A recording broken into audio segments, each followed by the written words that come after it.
أعوذ بالله من الشيطان الرجيم بسم الله الرحمن الرحيم إن الحمد لله نحمده ونستعينه ونستغفره ونعوذ من شرور أنفسنا ومن سيئات أعمالنا إنه من يهد الله فلا مضل له وما يضلل فلا هادي له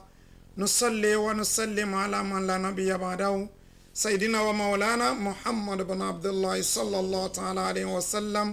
وعليه وصحابه وسلم تسليما. Assalamu alaikum wa rahmatullahi ta'ala wa barakatuh. Ìkẹ́ Ọlọ́run, àánú Ọlọ́run, àlàáfíà tí orí ajẹjẹ tán kó máa bá gbogbo etí tó ń gbọ́ wa àtọ́jú tó ń wò wá nulẹ̀. Eléyìí la tún fi ń kí kọ́ àpàdà sórí ètò Islam náà tó tún gòrò afẹ́fẹ́ adúpẹ́ fọ́ba tó mú ọ̀rọ̀ tó tún dá àpàdà lé ní pẹ̀lú ògo Ọlọ́run. Àwa láàmà wá ẹ̀yin náà láti máa bá. Gẹ́gẹ́ bí ẹ ṣe mọ̀ wá pẹ̀lú àwọn ètò wa eléyìí tí a mú wá lé ní ìyẹn tó kàn nínú ọ̀rọ̀ ẹ̀sìn náà la máa ń gbé yẹ̀wò. Bàbá tí wọ́n dẹ̀ dáńtọ́ lẹ́nu tí wọ́n mọ̀ ti fún tẹ̀dọ̀ nínú ọ̀rọ̀ ẹ̀sìn pàápàá nínú alukurani àti nínú àdìsí òjíṣẹ́ Ọlọ́run àwọn náà la gbé wa kókó tí a fẹ́ gbéyẹ̀wò lẹ́nìí òun náà nìkan tí a pè ní itikaf àti Laylatul Qadr. Kí ni ìlànà ṣíṣe ẹ̀, kí ni àwọn ẹ̀kọ́ ẹ̀, kí ni àǹfààní tó wà nínú ẹ̀. A pè ní itikaf and Laylatul Qadr, the rules, teachings and the benefits. Ṣùgbọ́n kó tó nípa lọ sọ́dọ̀ àlejò mi gẹ́gẹ́ bí àṣà àti ìṣe wa lórí ètò yìí ẹ jẹ́ ká lọ sí iléeṣẹ́ alálùbáríkà iléeṣẹ́ FAFIS Nigeria Limited tàbá padà wá dé kétò wá tẹ̀síwájú.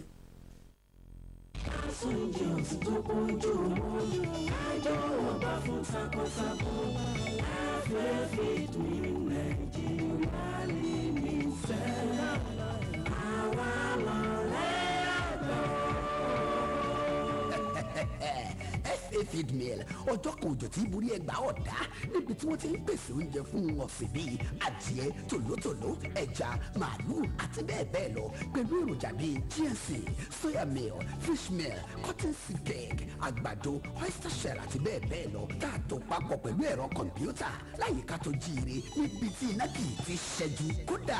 a tún ń ṣàyẹ̀wò sí àìsàn ohun ọ̀sìn gbogbo lọ́fẹ̀ẹ́ gbogbo òògùn wọn pátá ló sì wà lọ́dọ̀ wa lákòótán ẹ̀yin adìẹ kàndùkàndù tó wà fún títà lọ́pọ̀ yanturu lẹ́dínwó. FA Feed Me Global Services Nigeria Limited, Farm, Ogbogo Ijai Road, behind St. Luke's Anglican Church, Ijebu Ode, Ogun State. Corporate Headquarters, number 1, Alhaji Jogo Street, off Awokoya, Ijebu Ode. Telephone 080-3359-5545. Àǹfẹ́ alágbàtà káàkiri olóde Nàìjíríà. FA Feeds, àṣejèrè fẹ̀yìn àgbẹ̀ ló jẹ wá lógún. Ẹ káàbọ̀ láti iléeṣẹ́ FAFIS Global Services Nigeria Limited, iléeṣẹ́ tó pojú owó tí gbogbo wa ti mọ̀. Àwọn àlejò wa lórí ìkàlẹ̀ ìbímọ sọ fún apọ́n wọn tó wà níkàlẹ̀ pẹ̀lú mi. Kókó tí a fẹ́ gbéyẹ̀wò ni ọ̀rọ̀ itikaf àti Laylatul Qadr. Kí ni ìlànà tó yẹ ká fi gbà ṣe? Kí làwọn ẹ̀kọ́ tó wà nínú ṣíṣe ẹ̀? Kí sì ni àǹfààní tó wà fẹ́ni tó bá ṣe àti fún àwùjọ mùsùlùmí lápapọ̀? Àwọn bàbá wa tí a gbé wá, àwọn náà ni Al-Ustaz Abdulsalam Ahmad tí wọ́n jẹ́ ìmáàmù Allahu Latif Mosque tó wà ní Ìgbẹ̀bà nílùú Ìjẹ̀bú Òde. Salamu alaikum wa rahmatullahi wa barakatuh. Wa alaikum salam wa barakatuh. Ẹ káàbọ̀ sórí ètò Islam ọ̀nà ọ̀la. Adúpẹ́ fọba tó jẹ́ ká bẹ̀rẹ̀ Ramadan ní èjì ẹ̀ta tí ilẹ̀ tòní bá ṣe Ramadan di 20. Nínú ẹ̀kọ́ tá a gbọ́ lẹ́nu ẹ̀yin àfáà yìí wọ́n mú wa ni pé ní kété tí Ramadan bá ti di 20 òru 21 yẹn ẹni Laylatul Qadr ẹni itikaf. Kí ni itikaf ká gbé bẹ́ẹ̀ lẹ́yọ kọ̀ọ̀kan? Kí ni itikaf? Kí ni Laylatul Qadr? Kí ni ìlànà tó yẹ ká fi gbà ṣe? A lè pera àjọ sínú mọ́ṣáláṣí, mò ń béèrè ní o, ká pera àjọ sínú mọ́ṣáláṣí, ká ṣe tíì, ká ṣe ráìsì, ká ṣe àbí ìlànà wo gan la fi ṣe? Ẹ̀kọ́ wo ló wà nínú ẹ̀? Àǹfààní wo ló wà nínú ẹ̀? Alhamdulillah, wassalatu wassalamu ala rasulillah wa ala alihi wa sahbihi ajma'in, amma ba'd. Abi Allah subhanahu wa ta'ala kó ṣe àlékún dáadáa fún wa. Àmín. Torí pé a gbọ́dọ̀ sọ pé Ọlọ́run ṣe dáadáa fún wa, ó ti ṣe dáadáa fún wa. Wallahi. Àlékún la máa béèrè lọ́dọ̀ Ọlọ́run ká dẹ̀ má jẹ wá lójú. Intikaf ní torí kò sásìkò ọ̀rọ̀ kún bẹ̀ lọ́dọ̀ àwọn àfa. Allahu Akbar. Àkọ́kọ́ ń bẹ̀ àwọn kan gbà pé a lè ṣe àyàfi mọ́ṣáláṣí mẹ́ta. Àwọn kan dúró bẹ̀ nínú àwọn àfa nínú àwọn olùmọ̀. Bẹ́ẹ̀ni. Àwọn kan dẹ̀ dúró pé intikaf anyway láti lè ṣe, a lè ṣe nínú mọ́tò, a lè ṣe nínú yàrá, a lè ṣe nínú kọ̀ńténà tó bá ti jẹ́ pé kakó aró náà ni. Àwọn kan dẹ̀ sọ pé ó ti o, a lè ṣe ní mọ́ṣáláṣí tó má ti ní ìmáàmù àti muazzin a lè ṣe eléyìí ló fẹsẹ̀ rinlẹ̀ jùlọ dáwọn jùmọ̀ alul ilmi àkọ́kọ́ nínú àwọn salaf òun náà ni Ali ibn Abi Talib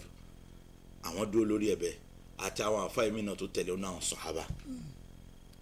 Sayyid ibn Musayyib àwọn náà wà bẹ́ẹ̀ àwọn náà dúró bẹ́ẹ̀ pé òun dẹ ní jùmọ̀ alul ilmi ibẹ̀ lọ́fíìsì gbogbo àwọn àfáà lórí ẹ̀ akọ̀yàn lè ní torí pé àwọn kan dúró lórí àdéhùn Huzaifa ibn Yaman pé la intikafa illa bi masajidi salasa eléyìí àwa náà ti gbọ́ yí bẹ́ẹ̀ táwa náà gbà bẹ́ẹ̀ ṣùgbọ́n gbà tá tẹ̀síwájú ìmọ̀ á padà wá rí i pé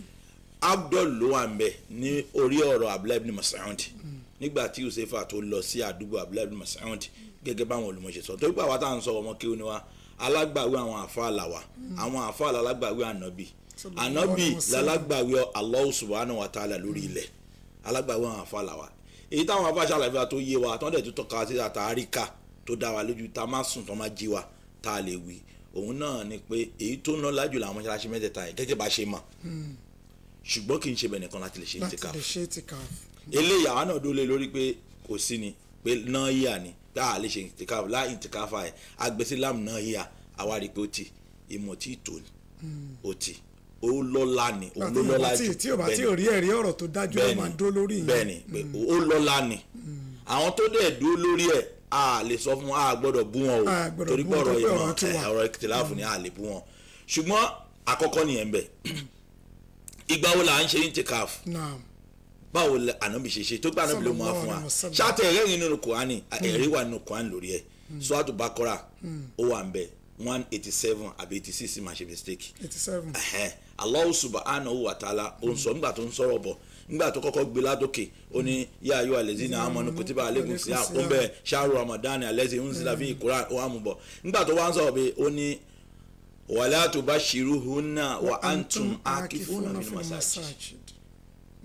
ọlọ́run ibi tọ́wọ́ intikaf ti yọ nìyẹn nítorí pé ẹ̀sìn wa tó máa sọ pé kí ló dé tó ṣé mùsùlùmí náà níbo lẹ tẹ̀ ti rórúkọ yẹn ẹlòmíì a máa jẹ́ orúkọ kan tẹ má béèrè lọ́wọ́ pé ìwé tẹ gbé dání ṣó wà ń bẹ̀ kò lè rí sọ ọlọ́run ló pò á mùsùlùmí ọlọ́run ló sọ bẹ́ẹ̀ fún wa ká ṣe intikaf àyà yìí ànábì ló lọ́n sọ kalẹ̀ fún ṣíṣe ẹ̀ làwa ní látọ̀dọ̀ ànábì báwo la ànábì ṣe ṣe bẹ́ẹ̀ ni èyí tá ẹlẹ́rìí ìyàwó Àìṣà ó ní ànábì tí Ramadan máa ti pé 20 ànábì sallallahu alaihi wasallam ó máa wọlé fún intikaf á dẹ̀ rí pé gbogbo àwẹ̀ mẹ́sẹ̀sán táwọn mi gbà láyé kò sí tó ṣe intikaf fún bẹ́ẹ̀ táwọn nǹkan fi ń sọ̀rọ̀ lórí pé bí a wájìbù ni ṣùgbọ́n táwọn olùmọ̀ tó ń pọ̀ síbẹ̀ sọ tó dẹ̀ fẹsẹ̀ rìn lẹ̀ òun náà ni pé intikaf ń ṣe wájìbù àwọn súnà tó dáa ni tó dẹ̀ tánà mi kan pamọ́ torí pé kò sígbà tánà mi lò láyé tí Ramadan bá láyé tí ò ṣe intikaf mẹ́wàá àgbẹ̀yìn yẹn náà ni nítorí kíni nítorí kalẹ̀ wálé látọkọ̀ dìde ká tó kún fún ìbáàdà lọ́wọ́ gbẹ̀yìn torí pé ìbáàdà lọ́wọ́ gbẹ̀yìn Allah subhanahu wa ta'ala fi orúkọ síbẹ̀ ó ní agbára pọ̀ béèyàn kan má bá èèyàn kan láyé tó fi kú pẹ̀lú ẹni tó wà láyé tó lo 80 years àbí 83 years láyé the same thing lọ́jọ́ ṣe àyàfi tọ́lọ̀ máa ní kíyẹn Ramadan tiẹ̀ fún 83 years yẹn kò bọ́ Allah Akbar ló fi ju ẹni tí bẹ́ẹ̀ lọ tíyẹn máa ń pè Ramadan yẹn kan lórí ṣe tó fi já láyé fún 83 years yẹn pẹ̀lú ẹni tó lo ọjọ́ kan ló ṣe torí pé Allah sọ̀rọ̀ àṣọ pé Laylatul Qadri khayrun min alfi shahr Ọlọ́run sọ pé ó nóore bí ẹgbẹ̀rún oṣù ó nóore ju ẹgbẹ̀rún oṣù lọ ó nóore ju ẹgbẹ̀rún ó mìíràn pé àwọn àfáàní pé n tó wà lẹ́yìn ẹ̀fà ó ju èje lọ n tó wà lẹ́yìn ọ̀fà ó ju òje lọ ó pọ̀ Laylatul Qadri intikafu yìí a fi ń wá Laylatul Qadri ni kúrúbà ni bainal abdi wa bainallah láàrin ẹrú sí Ọlọ́run ọba adẹ́dá ẹ̀ tó dá òun ni àkọ́kọ́ ni nǹkan kejì ń bẹ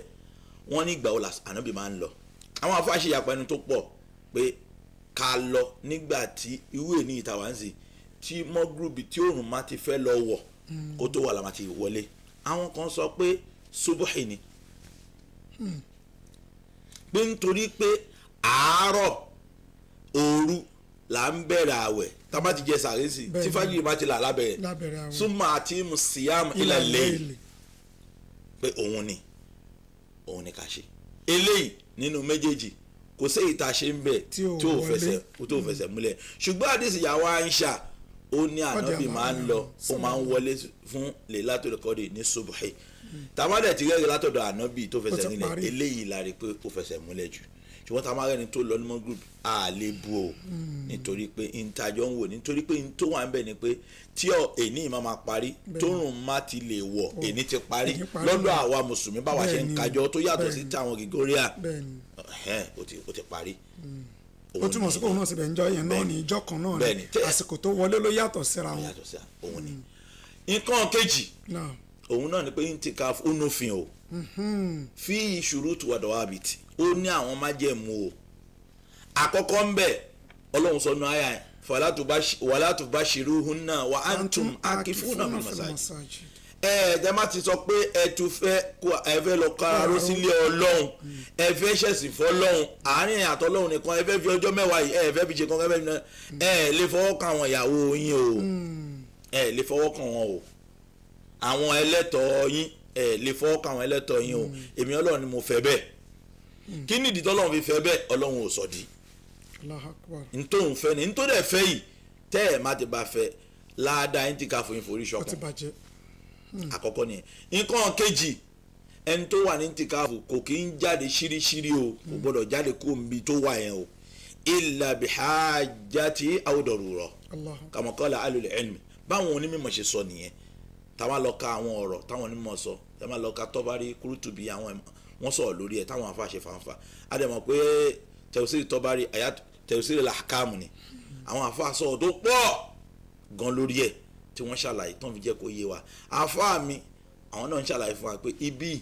táwọn onímọ̀ sọ yìí òun gangan ni kí ló fà á torí pé ìyàwó Aisha àwọn náà sọ̀rọ̀ wọ́n ní ànábì àdìsí wa sọ Bukhari àti Muslim ó ní ànábì tánú mi máa wà ní intikaf ànábì ò kì í wálé ìlàbí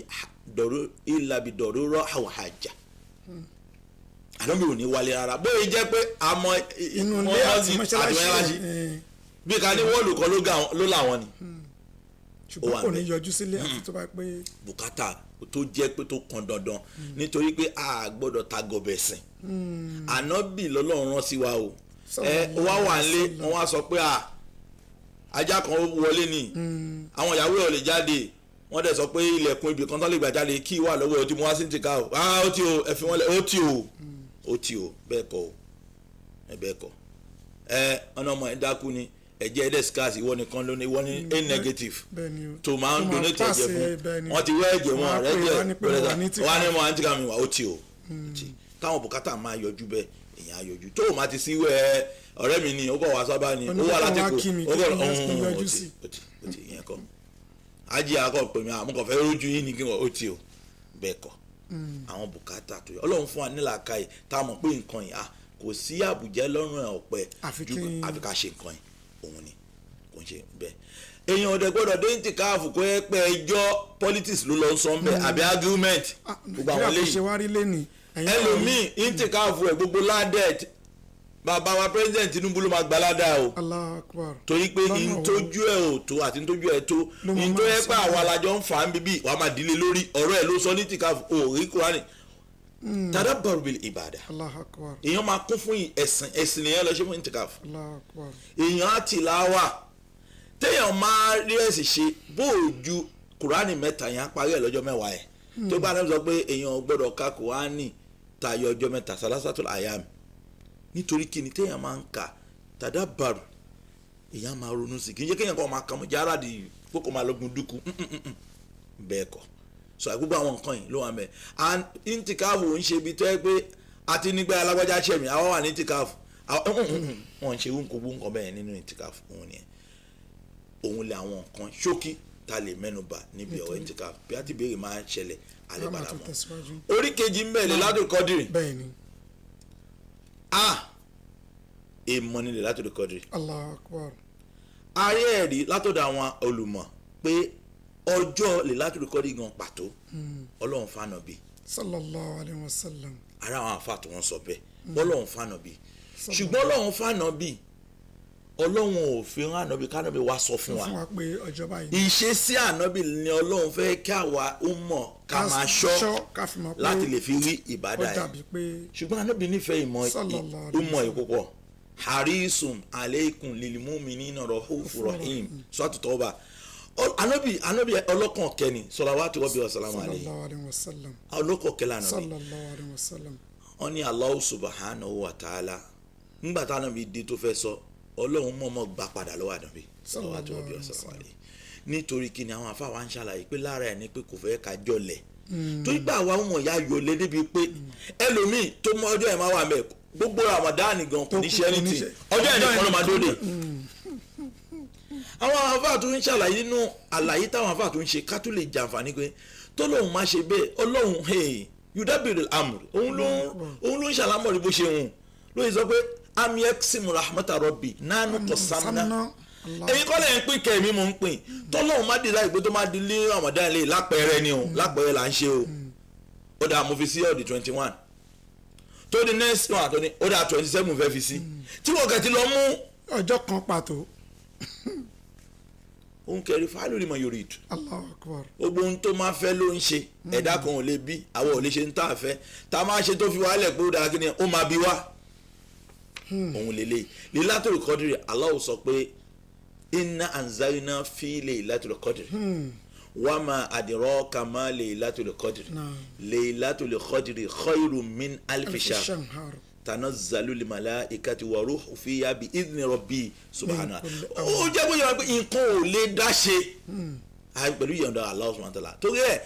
bẹ́ẹ̀ kan sọ pé ó gbóná ọlọ́run ló jẹ́ ó gbóná o òun ni kò padà sọ́dọ̀ èèyàn kan ò ṣe o yẹn làwọn àáfàá ṣe ń bá wa sọ̀rọ̀ nígbà tá à ń kẹ́kọ̀ọ́ tá a ṣe ń kọ́ wọ́n ń sọ fún wa pé ẹ má máa sọ pé ẹni tó ń ṣe mí ká máa ṣépè fún o ò lè ṣépè fún ọlọ́run ó máa burú sí fún ẹni o torí pé kéèyàn kan wọ́n tó mẹ́wàá wọ́n pètè pèrò àwọn fẹ́ lọ fọ́ lágbájá lórí àwọn fẹ́ lọ sáìn ìwé lágbájá kó bọ̀jẹ̀ nígbà tó ń pètè pè ṣóṣe èèyàn lọ́run nígbà tó ń lọ ṣé ṣóṣe èèyàn lọ́run nígbà tó ń ṣe tán rí ṣe ṣóṣe èèyàn lọ́run ni ọlọ́run pàmì tí kò ṣẹlẹ̀ ni ó fi dọ́là ni ẹ̀ lé bí ilmullahi ta'ala al-azali ìmọ̀ ọlọ́run tó kún gẹ́gẹ́ tí nǹkan kan ò sékò ń bẹ òun lélẹ̀ so that òun la bala yìí ọlọ́run ní òun máa orú yìí gbogbo àwọn màlẹ́kà máa wà ń bẹ̀ wàrú òfìyà ọ̀gá màlẹ́kà tó jẹ́ Jibril ní táwọn olùmọ̀sọ ni ẹ̀ ló Jibril náà máa wà ń bẹ̀ àtàyà tó lè fàjì títí láti òru yẹn òru òní tí òun máa ti lè wọ̀ báyìí wọ́n máa sọ̀rọ̀ títí tí àlùfáàjà yìí máa fi là yẹn làwọn àfáà yìí sọ pé gbogbo mùsùlùmí tó máa kẹ́sìn ẹ̀ lọ́kàn Lailatul Qadr ò lè bọ́mọ lọ́wọ́ abadan Lailatul Qadr ò lè bọ́mọ lọ́wọ́ akimọ́gùrù akíṣà kódà kó má yan tàràwí a ṣe nọ́fìlà lẹ́yìn ṣáì a ṣe wítìrì a ṣe kòǹgẹ́ òrùkẹ́ ti bẹ̀rẹ̀ láti gbà yẹn bákan náà dẹ̀rẹ̀ ó máa jí fún súnmọ́ yìí ó máa fún jùsàrì ó máa jí fún sáré bí ojú kó ṣàlàlà kó ṣe rọ́bà náà. bẹ́ẹ̀ni kò sí mùsùlùmí tó mọ ẹ̀sìn ẹ̀ o tí Lailatul Qadr máa bọ̀ fún ó wá kú bá ṣe kó lọ́kàn àti iṣẹ́ tá a ra ìṣe ń bẹ̀ báyìí fara gbolẹ̀ fọlọ́run òun ni ọlọ́run ọba rúwárà tẹ̀lé kì í ṣẹ̀dá kò ní ṣe bí ẹ̀dá tí èyí yàtọ̀ sẹ́dá torí ẹ̀ Lailatul Qadr oore ńlá ni o wọ́n máa kan ẹ̀sìn tó lé ní 80 years fún yàn tí àwẹ̀ wà ń bẹ̀ sàkà la ilaha illallah ọlọ́run nífẹ̀ẹ́ wa pọ̀ o ọlọ́run nífẹ̀ẹ́ wa o kò sí ẹni tó nífẹ̀ẹ́ wa ìyá wa bàbá wa wọ́n tó rálẹ̀ ìfẹ́ àti ìkólé kan tọ́lọ́run kó wa lọ́kàn tí wọ́n ń bọ̀ lẹ́yìn ni yẹn ló yẹ pé ibẹ̀ nìkan lè yan òdìgbọ́dọ̀ forígun ọmọ ògbọ́dọ̀ forígun tọ́lọ́run máa sọ pé báyìí lòun fẹ́ wa qadda rabbuka alla ta'budu illa iyyahu wa bil walidayni ihsan tẹ́ má ti yanjú ọlọ́run tọ́lọ́run máa sọ pé nǹkan báyìí mo fẹ́ ìyá ò nọ́pṣọ̀n bẹ́ẹ̀ bàbá ò nọ́pṣọ̀n bẹ́ẹ̀ wọ́n máa tẹ̀lé tiwọn lábẹ́ ọlọ́run ni ibẹ̀ nìkan lọ́lọ́run sọ pé tó má ti dé mi bí ọmọ má gbọ́n sí bàbá àti ìyá ẹlẹ́nu ibẹ̀ nìkan ẹ̀kọ́ tó máa fi sọ fún wọn ó tún lè jẹ̀bi torí ìyẹn wà mẹ́ẹ̀ wàá jàre pé ntọ́lọ́run ní kò ṣe ló ṣe ṣùgbọ́n wàá jẹ̀bi pé o ò fẹ́ kọ́ bọ́lọ̀ yín ní kò bá wọn lò ibẹ̀ làwọn ọ̀dọ́ ti yàgbé olómi ibẹ̀ láti ṣubú kò sẹ́kọ̀ọ́ èèyàn fẹ́ bẹ́ẹ̀ dójú ẹ lọ sọ̀rọ̀ àfáà tó kọ́ ẹnkéwú lóòótọ́ kọ́ ẹnkéwú bẹ́ẹ̀ ló ti ní ìmọ̀ tọ́lọ́run fi kẹ́ tó padà fi dá súná mọ̀ ó ń ṣe bídíà wá dọ́dẹ̀ àfáà yẹn ṣe bídíà máa wọná ó nẹ́kọ̀ ọ pè ní ọ fi tí anakunmula amaturi kini ẹ ṣàlàyé fún wa bẹ́ẹ̀ni ẹ̀kọ́ wà ń bẹ ẹni tọ́lọ́run ní òun ló lórí ibú jùlọ lórí ilẹ̀ tọ́lọ́run fẹ́ràn àná bí ọlọ́run sí tọ́lọ́run dẹ̀ ti mọ̀ pé ẹni kò ní gbọ́ o ọ̀gá olórí ibú iná ló máa wọ̀ mo fẹ́ kí wọ́n gba aládàá ni o wàkúláhùn kọ́ọ̀lá làyínà làálàhùn yazakka aw yakhsha ibi ni ọ̀ràn àwọn ọ̀dọ́ wa kọ́lọ́n kó la wa ànẹ́kọ̀ ìmọ̀ wà kò sẹ́kọ̀ adẹ̀ ń kà lọ́dọ̀ àwọn sálàfù pé amarẹ́ lomi ó lọ fi 15 years lọ kọ́ àdáàbò kó tó bẹ̀rẹ̀ sí ń kọ́ ìmọ̀ kí ni àdámọ̀ ẹ̀kọ́ lé yẹn náà ni. bá a ṣe ń gbé nǹkan kalẹ̀. báyìí máa bẹ́ gbé wa sọ̀rọ̀ ó yàtọ̀ báyìí máa bọ́ ọmọ kí sọ̀rọ̀ báyìí máa bẹ́ ẹni tó jù wá lọ sí wa ẹni tó jẹ́ àgbàlagbà sí wa ẹni tó jẹ́ ara ilé ẹni tó jẹ́ ara àta ẹni tó jẹ́ bàbá sí wa ó ní ẹ̀kọ́ yìí ló sọnù kọ́lọ́n kó ṣàánú àwọn ọ̀dọ́ tó lọ pé ọ̀dọ́ náà gọ̀rọ̀gọ̀rọ̀ náà ni kọ́lọ́n kó ṣàánú wa òun ní abala ibi bíi tá a láti sọ ọlọ́run wa ń sọ bẹ́ẹ̀ fún ẹni tó jẹ́ àgbákò ọlọ́run wà kú láwọn kọ́lẹ̀ lẹ́yìn náà làálàá yẹsẹ̀ káwọ́ yàkṣà ọlọ́run dẹ́jú wọ̀ pé kò ní í gbọ́. bẹ́ẹ̀ni kábíyèsí ọlọ́run kábíyèsí ọlọ́run. ó mìíràn ní pé àwa tá a mọ̀ àdánwò ni àwọn tí wọn mọ̀ àdánwò ni ìwọ tó mọ̀ tó lò àdánwò ni ìwọ tó mọ̀ tó lò àdánwò ni ìwọ tí ò mọ̀ tó dúró lórí ìfẹ́ nu àdánwò ni gbogbo alọ́lọ́jọ́ dánwò bẹ́ẹ̀ mi àti ṣe máa páàsì lọ́dọ̀ ọba adẹ́dà oníkálẹ́ o ìdájọ́ yẹn kò sí lọ́wọ́ wa wà Allah subhanahu wa ta'ala wa ìdájọ́ bí tó ní ká dùkú máa kọ́ngù sí àtẹ ìmọ̀bìlẹ̀ tá a fẹ́ dà ìdájọ́ tá a mọ̀ ní ti ṣẹ̀rí àtọ́lọ̀ fẹ́ rádọ̀ bí sí wa yẹn la mọ̀ lélelelelele tó Lailatul Qadri oore ńlá tó wà ń bẹ àkọ́kọ́ nìyẹn òru yẹn orí kejì téèyàn máa ṣe kò ń gé òru yẹn ó ní agbára ọlọ́run tó wá sọ nǹkan kẹta ń bẹ ọlọ́run òun máa ń ṣe àlámọ̀rì òun máa ń pín àlámọ̀rì ń bẹ yufariku kullu amril hakim ṣẹ́rí bíi èmọ́ wa ń bẹ bó tẹ̀ pé lọ́dọ̀ àwọn olùmọ̀ ọ̀rọ̀ pọ̀ lórí pé ṣé kọ́dàrú ń yí àbí kò ń yí ṣé ó ń ṣéǹjì àbí kò ń ṣéǹjì ó ń bẹ náà àwọn àfa tó sọ pé kò ṣéǹjì o ó ń bẹ náà àwọn àfa tó sọ pé ó ń ṣéǹjì o àwọn àfa kẹta wọ́n ní kò ń ṣéǹjì ó tún ń ṣéǹjì wọ́n ní kí ló dé wọ́n ní èyí tó wà lọ́dọ̀ ọlọ́run subhanahu wa ta'ala fi láwé mahfuz ìyẹn ò ṣéǹjì bó ṣe wà ló wà èyí tọ́lọ́run ń sọ̀kalẹ̀ fún àwọn màlẹ́kà kan máa mú nìyẹn ló ń ṣéǹjì ó dẹ̀ ti wà nínú ti láì màfúsì yẹn náà pé tó má dìgbà báyìí wọn máa ṣe ìjì àwọn afádẹ́ sọ̀rọ̀ lórí ẹ̀ tó yé tí wàhálà kọ́míkọ́ wọ̀ sí mbẹ̀ àfẹni tó máa gbọ́mọ yìí ẹ̀ padà rí gbá òótọ́ ni torí pé Allah sọ pé yamhu Allahu man yasha wa yuthbitu wa indahu ummul kitab ọ̀dọ́ mi ni ìyá tíra wò ni làwọn afáṣe ń sọ nítorí pé lọ́jọ́ kìíní àná tọ́lọ́wọ́n ọba subhanahu wa ta'ala kakọ̀sá èèyàn tó dá ànábì ádámù tó ní ànábì ádámù máa ló 1000 years tó wá mu nínú àdìsí tó fẹsẹ̀ rinlẹ̀ bó tẹ́ pé ọ̀rọ̀ pọ̀ lórí àdìsí yẹn ṣùgbọ́n àdìsí tó wà sábìtì ní tó fẹsẹ̀ rinlẹ̀ bàbá wa Ibn Taymiyyah wọ́n mu wá nínú al-Furqan bayna awliya rahman wa awliya shaitan wọ́n mu wá nínú tíra àwọn àtàwọn àfà ńláńlá lórí ẹ̀ tó já àwọn olùmọ̀ wọ́n ti yanjú ẹ̀ lórí ẹ̀ ọlọ́run dá ànábì ádámù ó wá fọwọ́ ó wá da gbogbo àwọn ọmọ táwọn ànábì Ádámù gbogbo ẹni tó máa ṣẹ̀ mí lórí ilẹ̀ títà kí a máa fi di ọlọ́dà rẹ̀ ànábì Ádámù wá rí kan náà àwọn ọmọ ẹ̀ àwọn àfa ànábì sọ fún wa wọ́n bèèrè ànábì pé ta ni ó ní Dáúd alayhi salam ànábì Dáúd ni ànábì wá láìkẹ́ ànábì náà ni kam ọdún mélòó lè máa lò láyé ó máa wá ìgbẹ̀yìn ìgbà ọlọ́run dá lóhùn pé ó máa wá lẹ́gbẹ̀yìn ìgbà ọlọ́run dá lóhùn pé 60 ló máa lò ànábì Ádámù wò pé ọjọ́ ìkéré mo fún ní 40 nínú tèmi ọlọ́run ni a máa kọ́lẹ̀ owó ti da agreement òun níbẹ̀ ni ọlọ́run fi kún fún ó jẹ́ 100 nígbà táwọn ìbí Ádámù lò 960 ọlọ́run ni màlẹ́kà lọ́ba àsìkò tó máa tó ti wọ́n tó pé àwọn ànábì ọlọ́run màlẹ́kà kú máa gba permission lọ wọ́n máa ṣú sí ibi tó ń fẹ́ kú sí wọ́n máa bèèrè lọ́wọ́ níbo lẹ fẹ́ kápá yín sí torí pé ibi táwọn ànábì ọlọ́run máa kú sí ibẹ̀ ló máa sí wọn sí ibẹ̀ ló máa sí wọn sí òun ní àwọn abala yìí tó yẹ pé ó ní ṣe nígbà tó dẹ̀ yá tàbí bá dáa máa yarí gbá ó yìí tó wọ́n ó gbàgbé ni. ànábì ni ó ti gbàgbé ni ó sọ báyìí bọ́bọ̀ yẹn wàjádàkà Adam wàjádàkà zuriyatihi wà nasiya Adam wà nasiya zuriyatihi bẹ́ẹ̀ lọ torí àsìkò ànábì Adam ó jiyàn gbogbo àwọn ọmọ àrùn ọmọdé wọn ló máa jiyàn ànábì Adam gbàgbé gbogbo àwọn ọmọ ọdọ wọn ló máa gbàgbé kí ló padà ṣẹlẹ̀ ó ti wà nínú ìmọ̀ Ọlọ́run bá subhanahu wa ta'ala àwọn àáfàá tí wọ́n ṣàlàyé pé ó ti wà nínú ìmọ̀ Ọlọ́run ti láì máa fún pé ó máa ṣẹlẹ̀ bẹ́ẹ̀ ànábì Adam máa lo 100 years 1000 years tiẹ̀ pé ànábì Dáúdù máa gba 20 mọ́ ó máa pé 100 ó ti wà nínú Ọlọ́run ṣùgbọ́n Ọlọ́run nìkan ló mọ̀ ẹ́ kò sẹ́dá tó mọ̀ torí pé ibi tó wà ọ̀dọ̀ Ọlọ́run nìkan ló ìwé ìkọjú sí kò kọjú sódò ẹ̀dá kan àwọn mọ̀lẹ́kà yìí tọ́lọ̀ máa ní kọ́ mọ̀ lọ́mọ̀ la ilma lana illa ma allamtana wallahi illa ma allamtana innaka antal halimul hakim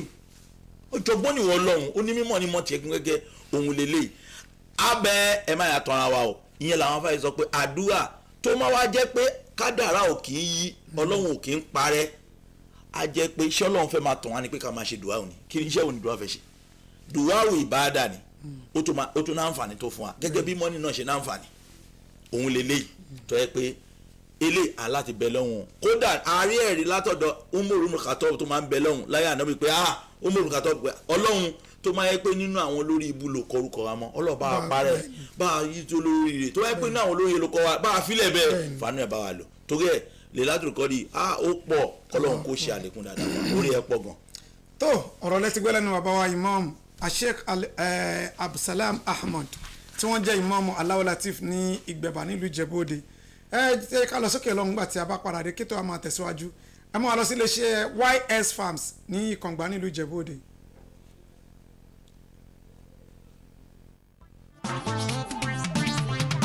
ó fẹ́rẹ̀ jára màálù àbágbò tó bá mú ṣe bá lásìkò mìíràn YS Farm ni ó lọ. ó fẹ́rẹ̀ jára màálù àbágbò tó bá mú ṣe bá lásìkò mìíràn YS Farm ni ó lọ. pé kò ló bá gùn bí ejò ṣẹgbẹ́lẹ̀ ò pé wọ́n jẹ́ ilẹ̀kẹ̀ wọn pọ̀ lọ́jà ṣe bí èèyàn ní bàbá tó bá ń fẹ́ màálù àbágbò tó bá mú ṣe ẹja ni wọ́n fẹ́ rà lóríṣiríṣi lánìí ìwọ́sà ti gbé bọ́dì máa bọ̀ lọ́dọ̀ wa YS Farm níkàngbá ó níjẹ̀bú Òde ń bí opposite Izeiko Osu campus your satisfaction is our hallmark wá tún pé nọ́mbà yóò ti ilé iṣẹ́ wa 09026211702 Yusuf Adéwálé 752 at yahoo.com sanidi mewa wá bá wa dòwò pọ̀ kájé owó bá kíá. ọ̀sẹ̀ ìtara máa ń lo àbágbó tó bá mú ṣe máa lọ sí ìwé ìmọ̀ YS Farm yọ̀lá.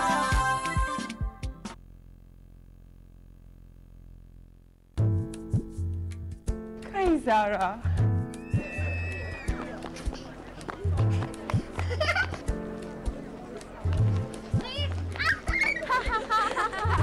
Come on.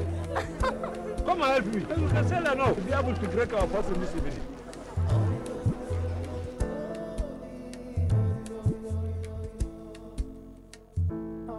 Ramon, have this. This is what you have to do. You understand? It's what you have. Nazara. Ramadan, watan samladan na soda kauna ne marabauta da shi. Ramon, me haka. Oh, don't worry. Things don't matter. It can be wiped off with just one wash. Okay. Thank you. Zara.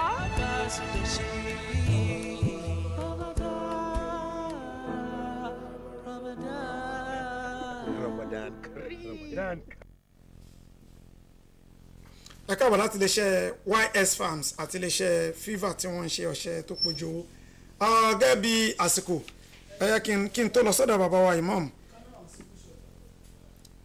iléeṣẹ́ Aquabash water iléeṣẹ́ Aquabash iléeṣẹ́ tó ń pọn omi tó pójú owó tó fi kalẹ̀ sílùú Ìjẹ̀bú Òde ní nọ́mbà 1 Alhaji Latif Jogbo Street ní ọ̀fà Awókọ̀yà nílùú Ìjẹ̀bú Òde iléeṣẹ́ tó gbajúgbajà àti gbogbo àti mọ̀ ni kì í ṣe ó ti lé lọ́dún tó ti ń pọn omi tó pójú owó iléeṣẹ́ NAFDAC sì lọ́wọ́ ló ń tẹ̀ pé wọ́n pójú owó láti máa pọn omi ẹ lọ síbẹ̀ láti lọ bá wọn dòwò pọ̀ wọ́n pọn omi inú ọ̀rá tá a pè ní sachet water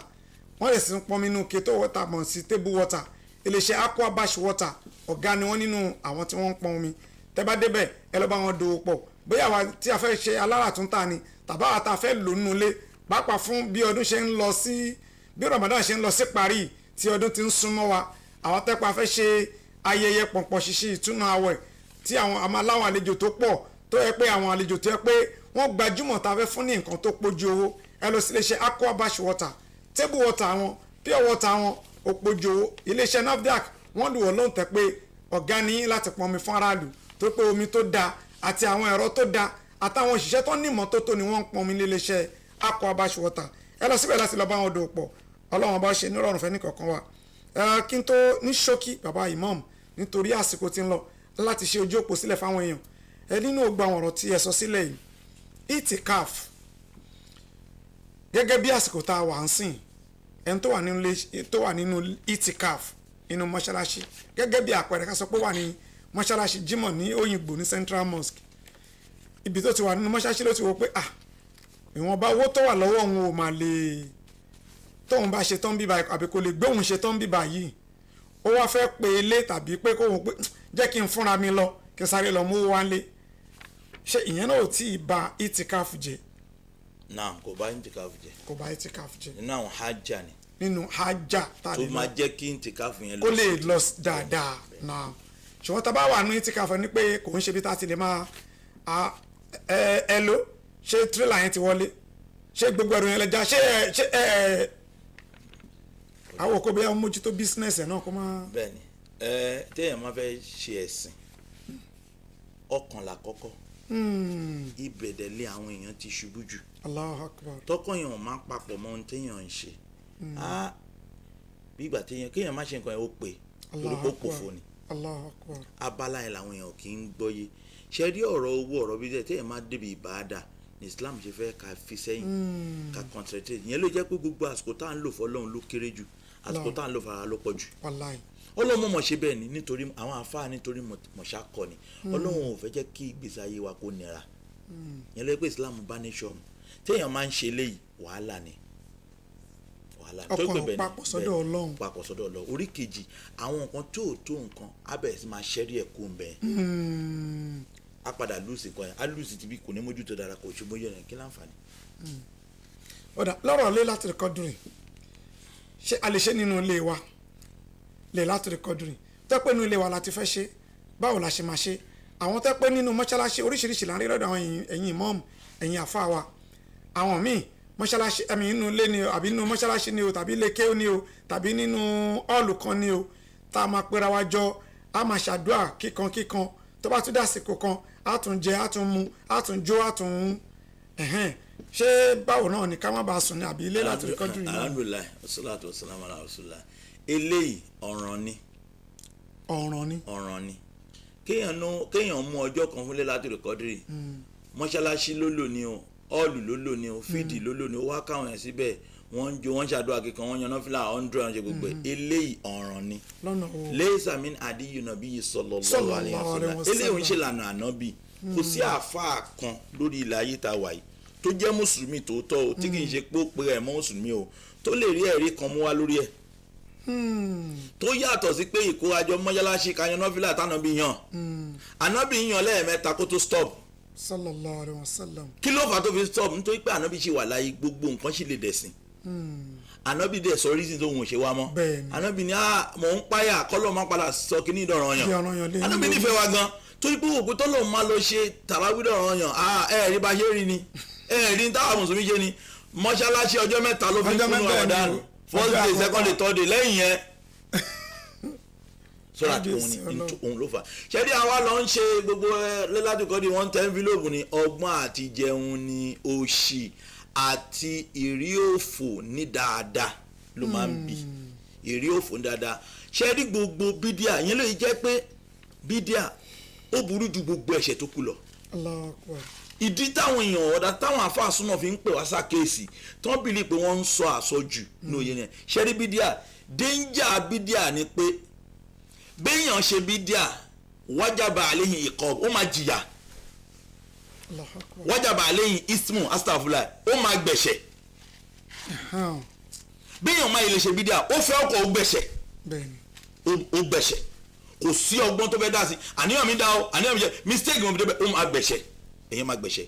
orí kejì ò ní gbẹ̀san ní tó ṣe òfo ni. ẹ̀ṣẹ̀ yẹn lẹ́tí wà náà àkọọ́lẹ̀ kò tún wá ní gbẹ̀san. bẹ́ẹ̀ni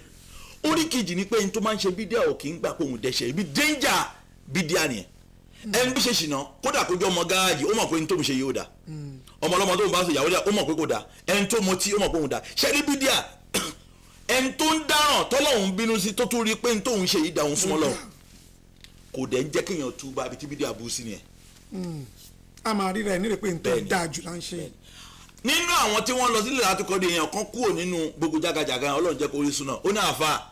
mi ìfẹ́ mọ̀ kó jẹ́ ilé kéwù ní bójá mọ́yá láṣẹ ní tọ́ máa ṣe lè látòrí kọ́ de tọ́ tẹ̀ ìwé tí gbogbo àwọn yẹn lọ yẹn ẹ máa ṣa kọ́ńdọ̀mù lọ́jọ́ kejì. oníṣẹ́ sì ni Allahu Akbar. ẹni ẹ ló sọ bẹ́ẹ̀ o ṣe rí àwọn nǹkan gbogbo àwọn àfáà yẹn náà dẹ̀ mọ́ ọgbọ́n àti jẹun ni òṣì ni bó tẹ̀ jẹ́ pé ìjọba wa àwọn ibì kan wà tó yẹ kán kẹ́tà sí níbi ọ̀rọ̀ àwọn àfáà tó jẹ́ pé wọ́n ti rí pé téèyàn má ti lè kéwú èèyàn nídìí nǹkan ẹ̀mí ìmọ̀ táwùjọ òde accept wọn àkọ́kọ́ nìyẹn ó tún wá yàtọ̀ sí pé ìkéwù yẹn wọn ò kéyanjú débi tí ìjọba máa bọ̀ pé ó làmìlaka ìwọ dó sí ríjọ báyìí nínú ìlú ó qualify òun ni méjì ni ẹni tó bá yẹ pé ó lọ kéwú ẹ̀ tó dá ń gájíá tó mọ̀ tí ló pẹ́ pé àwọn alání kò lọ kéwú ó láti níṣẹ́ jẹ́ mú o tó o máa ní kó ná àwọn ọmọ kéwú tí wọ́n wò pé àbáwa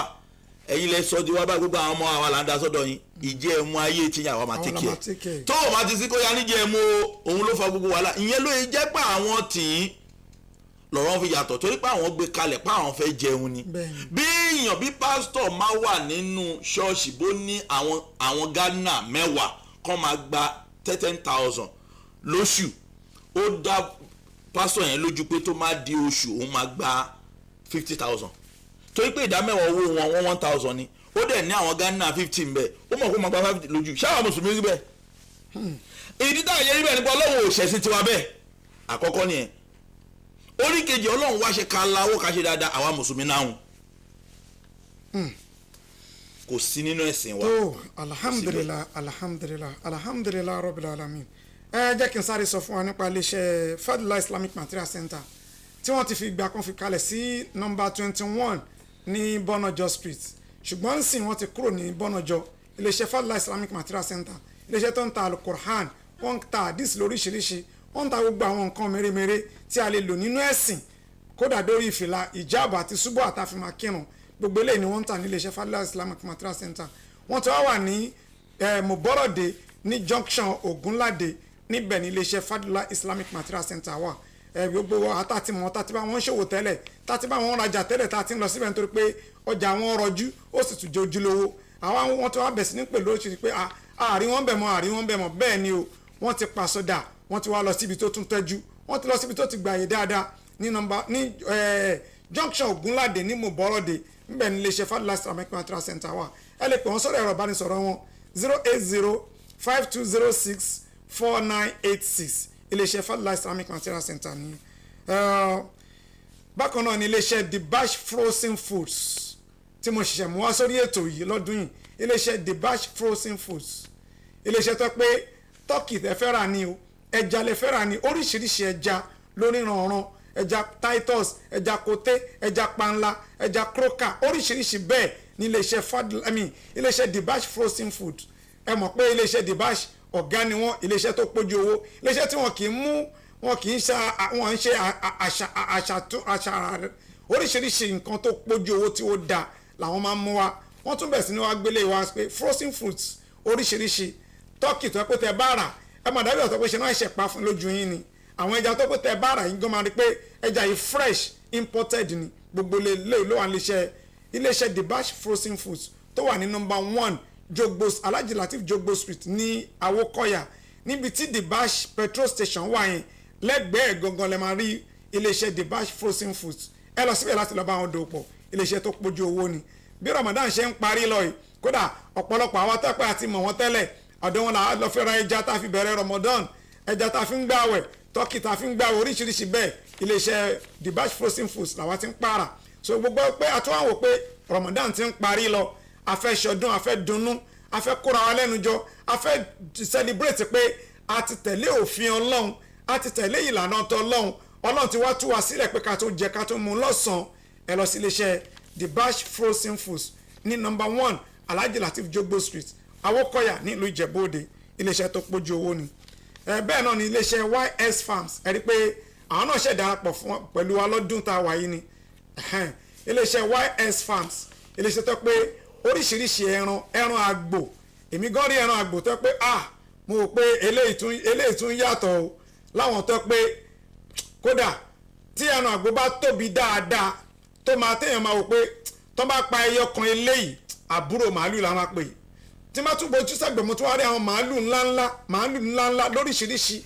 láwọn tó tóbi tẹ́ pé mi fẹ́ rí iléeṣẹ́ YS Farms ni wọ́n wà oúnjẹ tí wọ́n ń jẹ àwọn tí wọ́n ń tọ́jú wọn environment ibi tí wọ́n àwùjọ tí wọ́n ń gbé tí wọ́n ti ń lò gbogbo tó pójú owó ni tẹ́ ẹ bá débẹ̀ nìkan gbà ẹ̀yin gan ẹ̀ kí ajé kú ìjókòó pé kódà ọlọ́run bá gbà fún Alhaji Yusuf abẹ́lọ́hún kọ́lọ́n dákunjọ ọmọ ìkéré ni wọ́n kọ́lọ́n dá wọn lágbà kọ́lọ́n wa túbọ̀ ṣe kó tún wá gbòòrò sí jù bẹ́ẹ̀ lọ àwọn tá a fẹ́ ra ọ̀nà fún ìtùnú àwẹ̀ tá a fẹ́ pa ẹ lọ síbẹ̀ àwọn tó pé màálù la fẹ́ ra tá a fẹ́ pa ẹ lọ síbẹ̀ àwọn tó pé iléyà la fẹ́ pẹran àbí màálù ni kódà wọ́n tún wá gbé tuntun dé pé anywhere in Nigeria wọ́n máa deliver at your doorstep tẹ́ bá fẹ́ ní Kaduna tẹ́ bá fẹ́ ní Niger tẹ́ bá fẹ́ ní Yobe tẹ́ bá fẹ́ ní Rivers Delta tẹ́ bá fẹ́ kàn gbé wá sẹ́kọ̀ọ́ àbábẹ́kúta àbí Ìbàdàn iléeṣẹ́ YS Farms wọ́n ṣetán láti máa gbé wá ká yín bí tẹ́ bá wà wọ́n á deliver at your doorstep iléeṣẹ́ YS Farms nìyẹn wọ́n wà ní Ìkàngbá ní opposite Seiko Osu campus níbẹ̀ ni wọ́n jókòó sí ẹ lọ síbẹ̀ láti lọ́ọ́ bá wọn dòwò pọ̀ ẹran wọn pójú owó kò sì tún gani lára ọ̀gá ni wọ́n ní iléeṣẹ́ YS Farms akí wọn padà sórí ètò Islam ọ̀nàlà bá a ṣe jọ máa tó lọ nìyẹn pẹ̀lú àánú Ọlọ́run àtọ́dún yìí títí gbogbo àtà fi máa jọ máa ṣe nítorí pé àsìkò ti lọ ẹ jẹ́ kí n sáré ṣe ojú òpó sílẹ̀ fáwọn èèyàn wa kí wọ́n ti ẹ̀ pè wá wọlé mo mọ̀ pé ọ̀pọ̀lọpọ̀ lórí ìbéèrè tí wọ́n máa tawọ́ tasẹ̀ pẹ̀lú gbogbo ọ̀nà tí bàbá wa ìmọ̀ọ́mù mú ọ̀rọ̀ dé yìí mo mọ̀ pé ìbéèrè á wọlé táwọn èèyàn máa bi wá léèrè pé ẹ sọ pé báyìí ẹ tún ní báyìí eléyìí tún kọ́ báyìí ojú òpó tẹ́ fẹ́ pè wá sí òun náà ni wọ́n tún wà lójú ẹ̀rọ amóhùnmáwòrán yín yẹn 081 1487 5656 081 1487 5656 ẹ pè wá sórí ètò salamu aleykum tani yẹn láti bo. Khadijat láti Ìjẹ̀bú Òde Khadijat kini. Lawal. Khadijat Lawal láti Ìjẹ̀bú Òde náà mo yá kílẹ̀ fẹ́. Hello sister Khadija. Allahu Akbar nẹ́tíwọ́ọ̀kì nìyẹn o ọ̀dà náà ẹ kí n kọ́kọ́ sọ pé sister Khadija pé ẹ̀yin lẹ́tí ẹ̀ kọ́kọ́ pè wá sórí ètò màá fún yín ní àǹkàrá yìí tó pé bá ń wò mí nínú ilé màá fún yín ní àǹkàrá yìí kẹsì ẹ̀ kọ́kọ́ lọ fi yẹn ṣe ọdún bákan náà ọṣẹ fífà màá fún yín ní ọṣẹ fífà náà láti lè fi fọ àfọṣọ àfàbọ ká lè wà ní tónítóní nínú Ramadan ẹ̀tọ́ pẹ̀yìn lẹ́kọ́ pé wá wọlé nìyẹn ẹ jẹ́ ká máa retí ẹlòmíì nígbà tí ìpè míì bá tún wọlé ṣùgbọ́n bàbá wa ìmáàmù kó tó di pé ìpè tí wọ́n máa wọlé kí làmọ̀ràn yín fún àwa mùsùlùmí pẹ̀lú bí Ramadan ṣe ń bọ́ sí 20 lọ yìí àmọ̀ràn yín ẹ ti kọ́ wa lẹ́kọ̀ọ́ kí lè fẹ́ fún wa gẹ́gẹ́ bí àmọ̀ràn láti lè lo the last 10 of Ramadan tọ́lá bá ní pé kó pé 10 tí ó bá jẹ́ 9. àmọ̀ràn wa alhamdulillah òun náà ni pé àwa mùsùlùmí gbogbo èyí tá a ti ṣe first 20 yẹn a máa rí kùdìẹ̀kùdìẹ̀ èmi ò ń jágbe mọ́yàwó èmi ò ń nọmọ èmi èèyàn kan yìí ṣe ó ṣe bínú. ẹ má bínú sá salamu aleykum.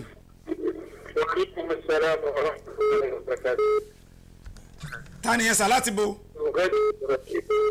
Ustaz Abdulgani Abdulrasheed naam. ìyẹn kú akúṣe ọ̀rẹ́ ni wọ́n sọ̀tọ̀ fún kí àwọn stars wa tí wọ́n ti ń dá wa lẹ́kọ̀ọ́ láti àárọ̀ kọ́lọ́wọ́ bá lè jọra kí ó bá wà ṣe àìsàn fún un. àní ṣókí ìbéèrè tèmi kan fẹ́ béèrè fún ẹni tó wà ní ẹ̀sìká. wow asafula ó dà pé àmọ́ náà bóyá nẹ́tíwọ́ọ̀kì ni bóyá fóònù dẹ̀ ló ń ṣe kínní Ustaz Abdulgani ẹ má bínú ọlọ́run ní pé kó wá bẹ́ẹ̀ ni àwo màá fẹ́yìn náà ní aṣọ kan náà pẹ̀lú ọṣẹ fífà torí pé ṣùgbọ́n àsìkò wa ti ń lọ àmọ́ bó ṣe rí bẹ́ẹ̀ ó yá ẹ máa bọ́rọ̀ lọ bàbá ìmọ̀. àwọn nǹkan yẹn gbogbo nǹkan àti ṣe kùdìẹ̀kùdìẹ̀ tó ti wà nínú 20. gbogbo nǹkan téèyàn máa fi àná ṣe tó di lẹ́nì fún ẹni tó mọ ohun tó ń ṣe á rí kùdìẹ̀kùdìẹ̀ nú ẹ̀ kó wá fi mẹ́wàá tó kù yìí kó fi tún èyí tó ti fi kùdìẹ̀kùdìẹ̀ kó fi ṣe níbi ìjágbe ni níbi ìnáhùn síyàwó ni níbi ìmá fi àánú bá ọmọ lò tó ni àwọn òṣìṣẹ́ ni ìmá kanra nínú àìwẹ̀ pé òun máa ń kanra ni tó mú kanra yẹn kó jìnnà sí kó wá lékún ní iṣẹ́ olóore. Allahu Akbar.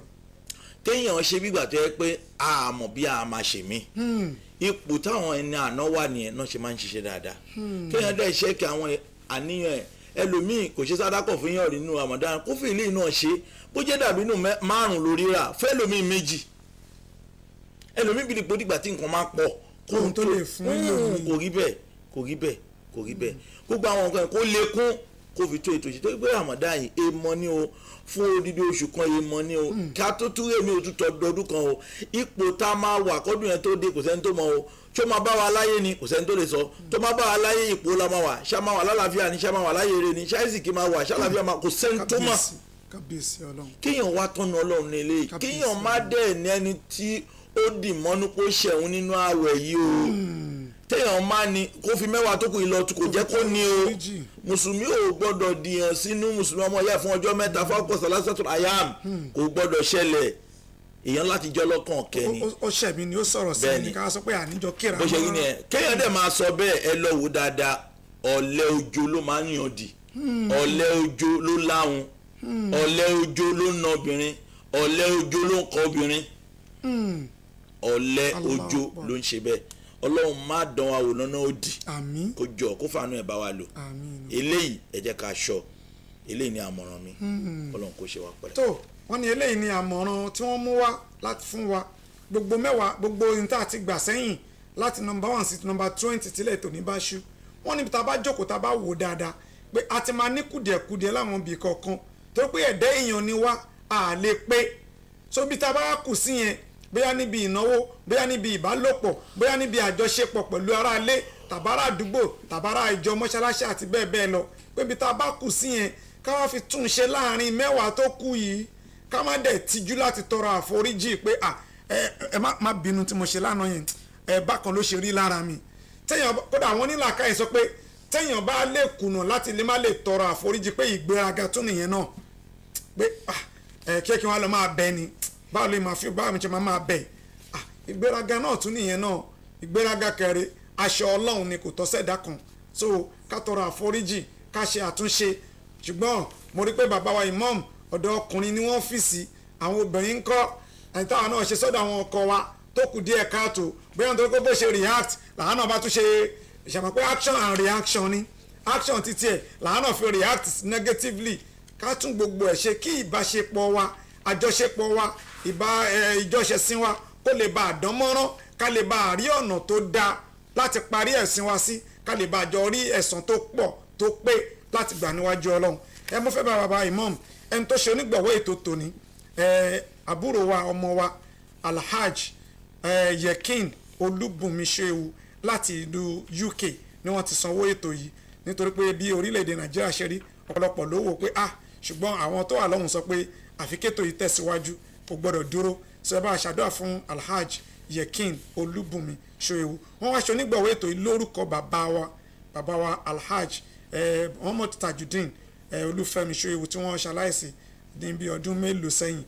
wọ́n ti onígbọ̀wọ́ ètò yìí ẹ bá fún wọn ládùúà àti ẹni tó ṣe onígbọ̀wọ́ àti bàbá tí wọ́n ṣe in memory. abẹ́ Allah subhanahu wa ta'ala òun ni ó máa ń yí nǹkan sókè òun ló máa ń yí wálẹ̀ òun ló máa ń sọ pé báyìí ni mo ṣe fẹ́ kálàmọ́rí lágbájá rí òun ni mo fẹ́ kó rí báyìí béèyàn ò bá fẹ́ bí ò tẹ́yàn lọ́rùn èèyàn máa bẹ́ ni kò sọ àbùjá lọ́rùn ọ̀pẹ kò sọ́nà tó lè gbà ò lè bọ́ lọ́rùn jà abẹ́ Allah subhanahu wa ta'ala àfa wa yìí tí wọ́n ṣe olùgbọ̀wọ́ ètò yìí fún bàbá wọn Ọlọ́run bàbá wọn tó gbogbo òkú mùsùlùmí pátá tán kú lórí la ilaha illallah Ọlọ́run bá àforíjì wọn báwa ṣe kú ní ìsinmi fún wọn báwa tẹ́ wọn sáfẹ́fẹ́ rẹ̀ báwa tẹ́ wọn sáfẹ́fẹ́ bá àforíjì wọn ẹ̀dá kan ò ní kú kó má ní kùdìẹ̀kùdìẹ̀ lọ́rùn o kò sí adára má kò síbi kan Ọlọ́run ò dá o Ọlọ́run jọ báwa àforíjì wọn báwa kẹ́ wọn àti gbogbo òkú mùsùlùmí tó kú lórí la ilaha illallah lápapọ̀ ọlọ́ba àforíjì ọba wa kẹ́ wọn bá àforíjì wọn ọ̀dà àwa yìí tí wọ́n ṣe lórúkọ bàbá wọn àbí Allah Ọlọ́run ìwọ ló fèèyàn ń dára tí òun Ọlọ́run má fi yín dára tó òun yín o àmín Ọlọ́run abẹ́ má fi yín dára tó òun yín o ara tó ń wìn tó yọ yín nú tó máa dùn mọ́ yín nú tẹ́ máa tilẹ̀kùn mọ́ yín tẹ́ máa rẹ́rìn tẹ́ máa jáde tẹ́ máa rẹ́rìn táwọn èèyàn máa ní ìgbésí ayé yín òun lágbájá òun ni kò fi ṣe kó fi yín dá o kó jọ kò sí bóyá lè ṣorí ẹ̀ fún yín kó jẹ́ kí Islam lékè ń bẹ̀ o bí Islam ṣe lè lékè tó kó jọ àlàáfíà lọ ga gbogbo rẹ̀ kó fún yín lálàáfíà tó yẹ kóró kó má tó fún yín lálàáfíà tó má tó kó dààmú bá yín kó wá fún yín láìsìkì tó gbòòrò tó bó ṣì tán kó bá wa ṣe bẹ́ẹ̀ fún yín àtìyàwó àtàwọn ọmọ yín bóyá òun kó dáa fún yín tó kó yẹ yín tó jẹ́ kí tàwọn ọmọ yín ju ti yín lọ lórí dáadáa má jẹ́ kó burú fáwọn ọmọ yín o má torí pé ó má da fáwọn ọmọ yín kọ́ lọ má jẹ́ kó burú fẹ́ yín o bí akila haula. wala quwwata illa billah. ìyàwó wọn náà Ọlọ́run bá wa ṣàlékún orí àti dáadáa fún wọn torí pé ọkùnrin òun dá ń dún ní ti dáadáa lóhun nìkan ìyàwó ni bẹ́ẹ̀ yẹn náà ń dún nítorí ibú náà ọlọ́run máa ṣe ti wá bẹ́ẹ̀ o ìyàwó náà wà ń bẹ̀ ọlọ́run kó jọ kó ṣe ẹ̀yin bàbá adé bá wa sọ̀rọ̀ lẹ́ẹ̀kan àwọn bàbá tó ń gbé ètò yìí àwa tá à ń sọ̀rọ̀ ọmọ wọn la jẹ́ ọmọ kéwù wọn la jẹ́ gbogbo nǹkan lọ́bi jù á lọ àwọn láwò wájú lánàá tàbí sọ pé ìsìláàmù kò sí ní tàlejò àánà láti kọ́ kéwù yìí láti mọ̀ láti gbogbo ẹ̀ ọlọ́run ò ní jẹ́ ó burú fún yín o àpàlà sí gbà tí àwọn èèyàn sọ pé lágbájá anọ́mà ni eléyìí ọlọ́run níjẹ́ ó jẹ́lẹ̀ sí ọlọ́run ní ṣe ti ń bẹ́ẹ̀ àtìyàwó àtọmọ ọlọ́run ní ṣe bẹ́ẹ̀ fún yín ọlọ́run bá mú yín dúró ṣinṣin kó jọ kó bá mi ṣàlékún oore yín ní ti dáadáa báyé wò yín wájú ọlọ́run má jẹ́ jábọ́ ọlọ́run má jẹ́ tẹ́ má jẹ́ tí má jẹ́ tilẹ̀kùn mọ́rí máa sunkún má jẹ́ sunkún gbangba má jẹ́ tilẹ̀kùn mọ́rí máa balújẹ́ má jẹ́ balújẹ́ wájà bí akila haula wàlà kúwàtà ìlà bìlà. ẹ tó eléyìí láfi máa dágbére ní wẹ́rẹ́wẹ́rẹ́ lórí ètò yìí nítorí pé tó bá tún di ní ọ̀la pẹ̀lú àánú ọlọ́run ẹ ti jákàtúnjọ pàdé lórí àkọ́tún mi ẹ ti mọ̀ wá pé tèmi ò bá tànú mu là máa ń mú wa oríṣiríṣi mi ni ọ̀tún lọ́jọ́ máa ń yọ ọ̀tún là ń gbé wa tó bá di lọ́la kókó tó tún kan gbogbo ara alé ara oko pàápàá jùlọ àwọn obìnrin àwọn ìyàwó wa àwọn ìyá wa àwọn ọmọ wa lóbìnrin ní tó kàn wọ́n gbọ̀ngbọ̀n la tún fẹ́ mú wa lọ́la láti wá tún ṣe àgbẹ̀wò lórí ẹ̀ nítorí bẹ́ẹ̀ ẹ jẹ́ ká tún jọ pàdé ní dédé aago 6 sí aago 7 láàárọ̀ ọ̀la pẹ̀lú ògo ọlọ́run dákunjọ má kọfẹ́ ní kankan wa iléeṣẹ́ NTA tá a wà yìí ọlọ́run dákunjọ má jẹ́ kí iléeṣẹ́ náà kú má jẹ́ kó bàjẹ́ má jẹ́ ká tilẹ̀kùn iléeṣẹ́ yìí títí láéláé kí iléeṣẹ́ yìí kó máa da kó máa lọ sókè kó máa da àsìkò lójoojúmọ́ gbogbo àwọn òṣìṣẹ́ iléeṣẹ́ bẹ̀rẹ̀ látòrí ọ̀gá wa pátápátá títí débi gbogbo àwọn òṣìṣẹ́ tó wà lábẹ́ wọn ọlọ́run dákunjọ má jẹ́ kí tiwa náà gbé ṣe wá lọ́gàá jẹ́ kárí mu kárí ná kárí lò iléeṣẹ́ yìí kó máa ga lójoojúmọ́ kórúkọ tìyín náà máa ga kó má bàjẹ́ la hawla wala quwwata illa billah ilal azim látọ̀dọ̀ màmá wa alájà Tawakkal Ronke Soyewu wọ́n ní ká fún yín ní kẹ́tù yìí kẹlọ́ fún máa ṣe kínní nínú ilé bóyá káwọn ìyá wa fi máa ṣe tíì fún yín nínú ilé látọ̀dọ̀ màmá wa Soyewu kọ́lọ́n dákunjọ kó ṣe ní rọrùn fún wa fajazakumullahu khairan jaza salamu alaykum wa rahmatulahi ta'ala wa barakatuh. Wa alaikum salam wa rahmatullahi wa SA Global Services comes the Bash Oil and Gas with their ultra-modern mega station located at 85 Olukoko Street, Balogun Kuku Road, Ijebu Ode. ayakatayakataya o ìgbà tuntun bá balẹ̀ agbọ́n mi ní í ṣe kọ̀ọ̀kan tó kọ̀ọ̀kan balẹ̀ agbọ́n dòní ó ti balẹ̀ gùdẹ̀ o YS Farms ti ṣàgbékalẹ̀ ìrọ̀rùn gbẹdẹmukẹ fún gbogbo olùgbé Ìjẹ̀bú Òde àtàgbègbè rẹ̀ pátápátá nítorí onírúurú ẹran àgbò tẹ́ ẹ bá fẹ́ pátápátá ló wà ní iléeṣẹ́ YS Farms ẹran màálù lóríṣiríṣi náà wà níbẹ̀ ayẹyẹ káyẹyẹ tẹ́ ẹ bá fẹ́ ṣe ìṣílé ni ìkẹ́kọ̀ọ́gboyè kíkọ́ṣẹ́ yọrí tàbí ayẹyẹ ìgbéyàwó bó ṣe ìtúnu àwẹ̀ tàbí fún iléyá iléeṣẹ́ YS Farms lẹ́tí oríṣiríṣi ẹran àgbò tẹ́ ẹ bá ń fẹ́ àti ẹran màálù ní owó tí ò gani lára ẹ̀yin tẹ́ ẹ bá ń fẹ́ ẹran àgbò àti ẹran màálù lálábọ́ọ́dé ẹ máa bọ̀ ní YS Farms àwọn ẹran àgbò wa àti ẹran màálù wa kì í ṣe àwọn ẹran tó ti gbé pọ́lí àbáwọn ẹran tó ti lárùn lára àní ṣákàlà ara wọn dá opposite sẹ̀yìnkò osu campus ìkọ̀gbá ní ìlú Ìjẹ̀bú Òde la fi kalẹ̀ sí ẹ̀rọ ìbánisọ̀rọ̀ wa ní 09026211702 ẹ tún lè kàn sí wa lórí WhatsApp náà 09026211702 ẹ̀yin tẹ́ bá fẹ́ tẹ àtẹ̀jíṣẹ́ sí YS Farms lórí ímeèlì yusufadewale752@yahoo.com ní ímeèlì wa ní iléeṣẹ́ YS Farms ẹran àgbò àti ẹran màálù ibẹ̀ ní ilé wọn wà YS Farms ìfọ̀kànbalẹ̀ yín ló jẹ wá lógún.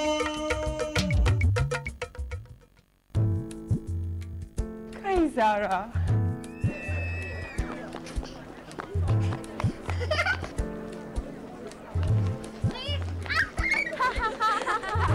Come on. Come and help me. You can sell enough to be able to break our fast this evening.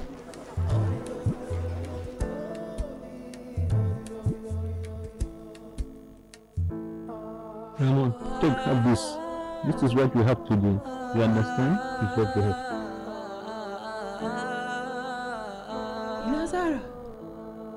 Ramadan, watansa miladane. Nasoda kaunane marabauta gashi. Ramon, me haka. Oh, don't worry. Things don't matter. It can be wiped off with just one wash. Okay. Thank you. Zara.